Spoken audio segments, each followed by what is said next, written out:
there, this is Eden from Prosper in Beauty. Welcome to another video. Today I'm going to be speaking about something that I really encourage my coaching clients and students to do, which is to practice the policy of full disclosure.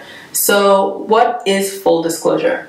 Full disclosure is when you not only say exactly what is in each ingredient you have, like you'll be able to do all of it on the label, but on your website for sure, definitely disclose things in your label, but on your website you can disclose not only that you have, you know, rooibos extract, for example, in your face tea or facial serum, but disclose what you've preserved that rooibos extract with, or what you bought it preserved with. Okay, so you would say rooibos extract preserved with glycerin. If you can even disclose where the origin of the rooibos is, South Africa most likely.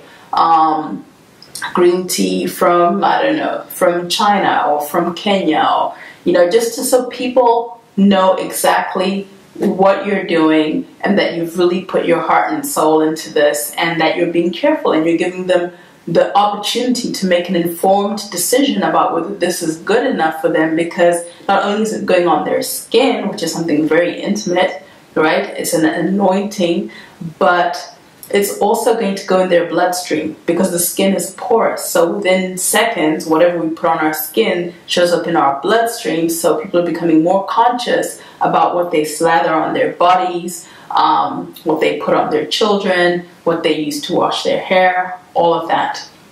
So that's one thing that you want to think about. Now the next thing I want to talk about is the Jessica Alba controversy.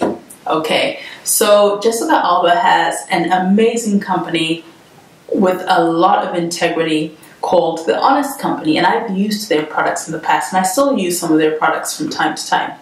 And she had a shampoo, it was a hair and body wash for kids that was supposed to be sulfate free.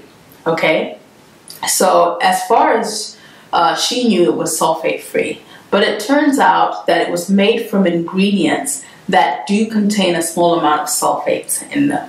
And one of the reasons this came up, because, you know, they were advertising the sulfate free, and then someone did some more investigation and found out that no, the surfactants in her shampoo actually do contain a little bit of sulfate. So there was a bit of a brouhaha about that. She is multi-million, maybe close to $1 billion company, so it didn't really affect her too much, but there was some talk about it in the natural products community.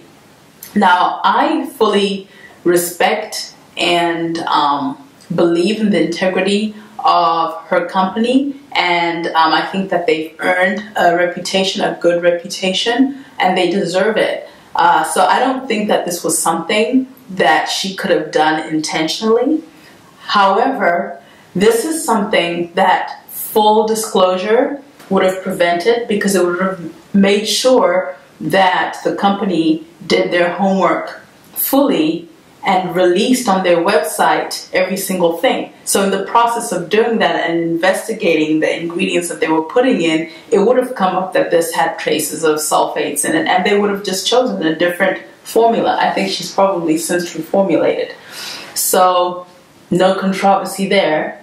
And even if they had decided to keep that same surfactant, people would have had full disclosure. So it never would have hit as a little internet scandal, because people would be like, okay, well, she said it was that way anyway, so why are you tripping, you know? So that's what full disclosure can prevent. And another thing is, even if you choose to go to a chemist and you don't manufacture and you don't create the product yourself, or you don't make the product yourself in your own kitchen, you want to know how to formulate, you want to learn how to formulate, you need to understand the principles of formulation, because just by understanding the principles, it allows you to speak better to your chemists when you hire them, to the lab when you hire them, to have more control over your product, and to really understand what is going in there, instead of just having someone else slapdash something together for you, and you know, you're just going on blind trust because you don't know much about formulation, so you just have to believe them.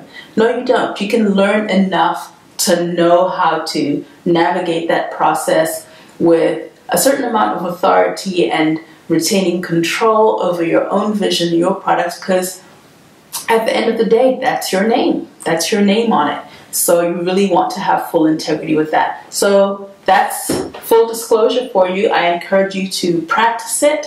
I know people aren't practicing it right now because by law, you're only required to state what is in a product. If there's 1% or less, you don't have to disclose what's in it. Only things that are in there by 1% do you have to disclose. So if something is in there and it's preserved with a paraben, people aren't actually obligated to disclose that it's, you know, preserved with a paraben, and they could actually advertise it as paraben free because it doesn't appear on the label.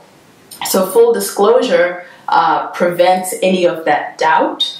And even though the market isn't doing it there, let's just say that the market is right here, okay? The market will be going here. So you want to, create your products right here so that as the market moves closer to your higher standard of integrity, you're already there, okay? So then that prevents any brouhaha. It prevents you needing to change your formulas according to the changing times, and it puts you ahead of the curve. You've kind of already established yourself as a player with a lot of integrity. So that's it for today. Thank you for joining me on another episode of Prosper and Beauty TV, and I look forward to seeing you next time.